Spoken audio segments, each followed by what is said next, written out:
மக்களுக்கு நல்லது பண்றதுக்கு அரசியலுக்கு வாங்கடா, கொள்ளை அடிக்கிறது கொலை பண்றதுக்கு அரசியலுக்கு. உலக தமிழர்களுக்கு வணக்கம். நான் உங்கள் வெங்கிரத்னம். அரசியல்ல தூய சக்தி அப்படிங்கிற வார்த்தைக்கெல்லாம் இடமே இல்லை போல இருக்கு. காலம் ஓட்டம் அப்படிங்கிறது அப்படிதான் இருக்கு. நம்ம தீய சக்தி அப்படிங்கிறத திமுக அப்படின்னு தான் இத்தனை ஆண்டு காலமா பார்த்திருப்போம். ஒட்டுமொத்தமா எல்லாமே தீய சக்தி தான் அரசியல்ல அப்படிங்கிறது தான் இப்ப நடப்புல ரொம்ப நிதர்சனமா ஓடிக்கிட்டு இருக்கு. அதாவது அதிமுக திமுக கூட்டணி அமைக்க போகுது. இந்த வதந்தியை பரப்புனது ஆதவ அர்ஜுனா அப்படின்னு நான் கடந்த காலகட்டங்கள்லயே சொல்லியிருந்தேன். ஆனா அந்த விஜய் அப்படிங்கிற ஒரு மனிதரை சுத்தி இருக்கிற அத்தனை பேருமே பிராடு பில்லக்கா பித்தலாட்டமா தான் இருக்கு. இதெல்லாம் பார்க்கும்போது இதே சேனல்ல நான் டிவிகேவுக்கு ஆதரவா முந்தானேத்து கூட வீடியோ போட்டேன். அன்னைக்கு உடனே இன்னைக்கு இதை இப்படி பேசுறேன்னா காசு வாங்கிட்டு பேசுறியா அப்படின்ட்டு மறுபடியும் வந்துடாதீங்க, நல்லா கழுவ ஆரம்பிச்சிடும். அதன் பிறகு என்ன மேட்ரு அப்படின்னா, நேற்று அமமுக எம்எல்ஏவோட ஆதரவு கடிதம் அப்படிங்கிறத நேற்று டிவிக்கேவே வெளியிட்டாங்க. இதை பார்க்கும்போது உண்மையிலேயே இவங்களும் தீய சக்தி தானோ அப்படிங்கிற சந்தேகம் நமக்கு வருது. ஏன்னா பாஜக கூட்டணியோட ஆதரவை நாங்க கேட்கவே இல்லை அப்படின்னு சொன்னதும் டிவிக்கே தான். இல்ல நாங்க ஆதரவு கேட்டோம், அவர் லெட்டர் கொடுத்துட்டாரு அப்படின்னு சொல்றதும் டிவிக்கே தான். இது எந்த மாதிரி எடுத்துக்கிறது அப்படின்னு தெரியல. பட் விஜயை சுத்தி ஒரு முள் கிரீடத்தை தான் தலையில வைக்க போறாங்க அப்படின்னு நினைக்கிறேன். ஆனா சட்டப்படி அவர் தான் பதவி இருக்கணும். அதெல்லாம் நான் எந்த விதமான மாற்று கருத்தும் பேச மாட்டேன், மாத்தியும் பேச மாட்டேன். ஏன்னா மக்களோட ஆதரவு அவருக்கு தான். பட் இப்ப டிவிக்கு என்ன நரேட்டிவ் செட் பண்றாங்க அப்படின்னா, எப்படியாவது மறுதேர்தல் வரணும், நமக்கான ஆதரவு அலை வீசும் போதே மறுதேர்தல் வச்சு நாம பெரும்பான்மையோட ஆட்சி அமைச்சிடணும் அப்படிங்கிறதுக்காக தான் இவ்வளவு டபுள் மாஸ் வேலையும் பார்த்துட்டு இருக்காங்களோ அப்படிங்கிற சந்தேகம் இருக்கு.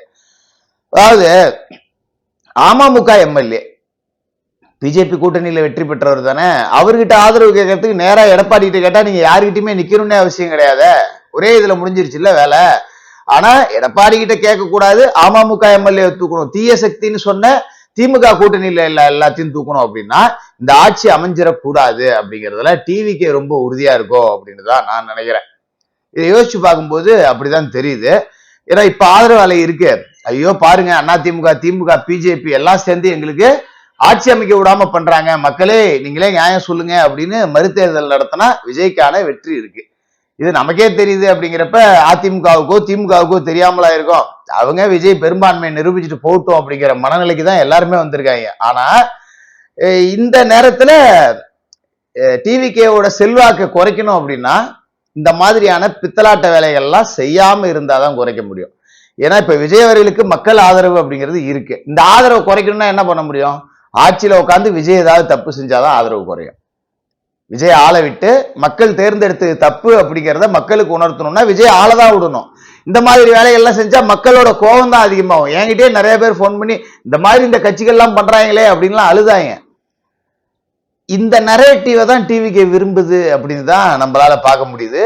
ஏன்னா இந்த டிவிக்கு ஆட்சிக்கு வந்ததுக்கு பின்னாடி அவ்வளவு விவகாரங்கள் அப்படிங்கிறது இருக்கு. இதையெல்லாம் பார்க்கும்போது நான் ஓப்பனாவே சொல்றேன், நிறைய சந்தேகங்கள் அப்படிங்கிறது நமக்கே வருது.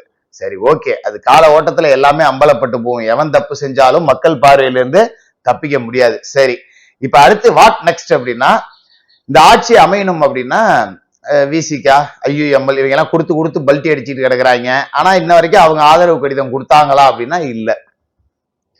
இப்ப விஷயம் என்ன அப்படின்னா, கட்ட கடைசியா எல்லாரும் சேர்ந்து ஆதரவு கொடுக்க போறாங்க, ஆட்சி அமையதான் போகுது, அதுல எந்த மாற்றமும் கிடையாது. ஆனா இதுக்கு மேலதான் விஜய் கரணம் தப்பினால் மரணம் அப்படிங்கிற ஒரு சூழலுக்கு இருக்க போறாரு. ஏன்னா விஜய் சூடிய மகுடம் அப்படிங்கிறது மகுடம் இல்ல, அது ஒரு முள்முடி அப்படிங்கிற மாதிரிதான் இருக்கும்.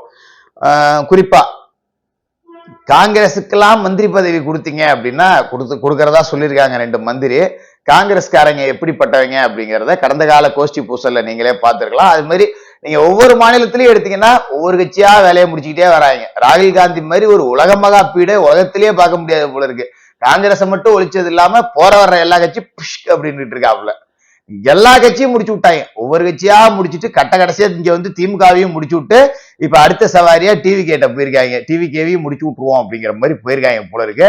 இந்த மக்கள் நல கூட்டணி இருக்க இந்த கம்யூனிஸ்ட் ரெண்டும் 2016 விஜயகாந்தம் முடிச்சாங்க, 2026 ஸ்டாலின் அப்படின்னாங்க, இப்ப 2031 விஜயும் புஷ்ன்றாங்க போல இருக்கு. அப்படிதான் போயிட்டு இருக்கு இந்த சூழல் அப்படிங்கிறத பார்த்தா.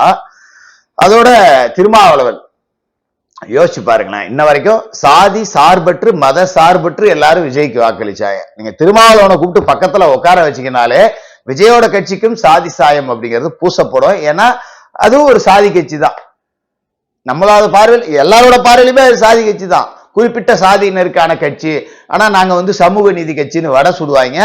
இவங்க தான் திமுகவோட தோல்விக்கு மிக முக்கியமான காரணங்களா இருந்தாங்க. கண்டிப்பா திமுகவோட தோல்விக்கு பல காரணங்கள் சொல்லப்பட்டாலும் அதுல மிக முக்கியமான காரணம் விடுதலை சிறுத்தைகள் கட்சியை சேர்ந்தவர்களுடைய அராஜகம், கட்ட பஞ்சாயத்து, அடாவடி. நீங்க பார்த்திருப்பீங்க ராஜீவ்காந்தி மேட்டர்ல என்ன நடந்துச்சு அப்படிங்கறதெல்லாம். அதே மாதிரி பாத்தீங்கன்னா என்ன தப்பு செஞ்சாலும் திமுகவுக்கு முட்டு கொடுத்து பல தலித் இளைஞர்களை டிவிகேவை நோக்கு படையெடுக்க வச்சதே திருமாவளவனோட கடந்த கால நடவடிக்கைகள் தான். அப்ப இருக்கிற கூட்டணியில எப்படியாவது இந்த கொள்கை அப்படிங்கறதெல்லாம் கிடையாது. இத்தனை நாளா கொள்கை கூட்டணின்னு தெரிஞ்சுக்கிட்டு இருந்தாங்கல்ல. ஸ்டாலினோட ஒரு தோல்விக்கு பிறகு அத்தனை பேரும் ஜம்ப் ஆகுறாங்க அப்படின்னா இவங்களுக்கு கொள்கை இல்லை. ஆட்சி அதிகாரத்தை கொதறி தின்னு அந்த அதிகாரத்தை சுவைக்கணும், அவ்வளவுதான் இவங்களோட கொள்கை. இப்ப ஸ்டாலின் ஆட்சி அதிகாரம் இல்ல, அப்ப யாருகிட்ட போனா சுவைக்க முடியும் அப்படின்னா டிவிகே கிட்ட போனா. அதனால எல்லாருமே வருவாங்க. இது ஒரு பேராபத்து விஜய், மிகப்பெரிய பேராபத்து. இதுல பாத்தீங்கன்னா இந்த கவுண்டமணி காமெடியில வர்ற மாதிரிதான், ஒரு வலையை போட்டு செந்தில பிடிச்சிட்டு ஒரு வரல மீனை பிரிச்சு, இன்னும் வெளியிலேயே வரல, உள்ள இருக்கிறது என்னன்னே தெரியல, அதுக்குள்ள ஒருத்தன் அதோட பல்லு 2 கோடி போகுதுங்கிறான், அதோட எலும்பு 4 கோடி போகுங்கிறான், அதோட எச்சு மெடிசன் அது 10 கோடி போகுங்கிறான். அப்படிங்கிற மாதிரிதான் இன்ன வரைக்கும் ஆட்சிக்கே வரல. அதுக்குள்ள நேத்து விசிகாவினர் பரப்புனதெல்லாம் பாத்தீங்கன்னா 2 சீட்டு பிளாஸ்டிக் சேர்ன்னு சொன்னீங்களே, அந்த 2 சீட்டு பிளாஸ்டிக் சேர் தாண்டா ஆட்சியவே தாங்குது அப்படிங்கிறாங்க. திருமாவளவனின் விரல் அசைவில் ஆட்சி அமைகிறதுங்கிறாங்க. யோ, நீங்க ஜெயிச்ச 2 சீட்டுக்கு என்னம்மா கூறாங்களா அப்பா அப்படிங்கிற மாதிரிதான் அதை பார்க்கும்போது நமக்கு இருந்தது.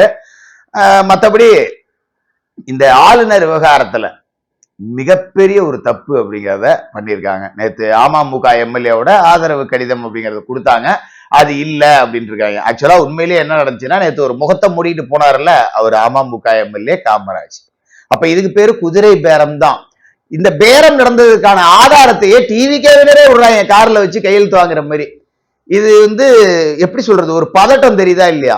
எப்படியாவது இந்த ஆட்சியை டிசால்வ் பண்ணணும். அவங்க இந்த குதிரை பேரம் நடந்ததுக்கான ஆதாரத்தை அவங்களே வெளியே விடுறாங்கன்னா இந்த ஆட்சி அமையக்கூடாது, டிசால்வ் பண்ணணும், திரும்ப ரீஎலெக்ஷன் வச்சு ஜெயிக்கணும் அப்படின்னு டிவிகேவினரே நினைக்கிறதோட வெளிப்பாடுதான் இது.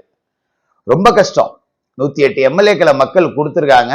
நல்ல முறையில அழகா தலைவர்கள் மூலியமாவே பேச்சுவார்த்தை நடத்திருக்கலாம். அது எப்படி ஒரு அம்மா மக்கள் முன்னேற்ற கழகம் அப்படின்னு ஒரு கட்சி இருக்கு, அந்த கட்சியோட பொதுச் செயலாளர் அனுமதி கொடுக்காம வெறும் எம்எல்ஏ நீங்க கையெழுத்து வாங்கிருவீங்களா?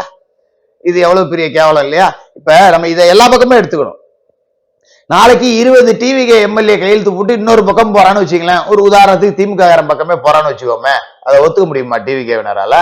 அது எப்படி எங்க தளபதி கையெழுத்து போடாம எம்எல்ஏட்ட போடலாம் அப்படின்னு சொல்லுவோமா சொல்ல மாட்டோமா? சேம் கான்செப்ட் தான் காமராஜுக்கும். நீங்க தினகரன் பேச்சுவார்த்தை நடத்தாம காமராஜ் கிட்ட பேச்சுவார்த்தை நடத்திருக்கீங்க அப்படிங்கிறப்பயே இங்க எல்லாருமே தீய சக்தி தான் அப்படிங்கிறத ரொம்ப பட்டவர்த்தனமா உணர முடியுது. இது மக்கள் மத்தியில அப்படியே இதை கொண்டு போக முடியும், எங்களை எல்லாரும் பழி வாங்குறாங்க அப்படின்னு பேச வச்சிட முடியும் அப்படிங்கிற நம்பிக்கையும் இந்த நரேட்டிவ் செட் பண்ணக்கூடிய வேலையும் தான் ஒரு பெரிய கும்பல் செஞ்சுக்கிட்டு இருக்காங்க. அதுதான் டிவிகேவிற்கு பெரிய ஒரு ஆதரவு அப்படிங்கிறதையும் கொடுத்துருக்கு. ஏன்னா விஜய் ஒரு நரேட்டிவ் செட் பண்ணப்பட்ட வெற்றி தான். ஏன்னா இதுக்கு முன்னாடி கடந்த 2.5 வருஷமா கட்சி ஆரம்பிச்சு மக்கள் பிரச்சனை அப்படின்னு எதுக்குமே அவர் குரல் கொடுத்தது கிடையாது. நீங்க திருப்பரங்குன்றத்துல தொடங்கி ஆணவ படுகொலைகள்ல தொடங்கி கள்ளசாராகாரம் தொடங்கி எதுக்குமே விஜய் அவர்கள் ஒரு போராட்ட களத்துக்கோ இல்ல தன்னோட நிலைப்பாடு அப்படிங்கிறதே எடுக்காத, பெரிய அளவுல பிரச்சாரம் அப்படிங்கிறதையும் பண்ணல. ஆனா இப்ப விஜய் ஆளுநர் மாளிகைக்கு போறப்பெல்லாம் ஏன் கட்சிக்கார தொண்டர்கள்லாம் காரு முன்னாடி பாய மாட்டேங்கிறாங்க? அப்ப மட்டும் எப்படி பாஞ்சாங்க? அதுவே ஒரு ப்ரீ பிளான்ட், ஒரு பெரிய எழுச்சி இருக்கு, இளைஞர்கள் கூட்டம் அப்படியே பின்னாடி நிக்குது அப்படிங்கிற ஒரு மாய தோற்றத்தை உருவாக்கி அடைந்த இந்த வெற்றி முழுமை அடையணும் அப்படின்னா இருக்கிற எம்எல்ஏக்களை வச்சு ஆட்சி செய்யணும். முடிஞ்ச வரைக்கும் சம்பந்தப்பட்ட தலைவர்களோடய பேசணும். அதை இல்லாம இந்த மாதிரி நரேட்டிவ் செட் பண்ணிட்டு இருந்தீங்க அப்படின்னா டிவிகேவிற்கான மக்கள் செல்வாக்கு அப்படிங்கிறது ஆட்டோமேட்டிக்கா குறையும். ஒரு ஆட்டோ ஓட்டுறவன்னு சொல்லி நம்மளையே நம்ப வச்சு அவன் ஒரு பெரிய செல்வந்தரனா இருக்கான், அவன்கிட்ட சொந்தமா ஆட்டோ கூட இல்ல, ஆட்டோ ஓட்டினவெல்லாம் எம்எல்ஏ ஆயிட்டான் அப்படின்னு நம்மளையே பேச வச்ச அளவுக்கு நரேட்டிவ் செட் பண்ற இந்த கூட்டம் திமுகவை விட ஆபத்தானது. தொடர்ந்து பேசுவோம்.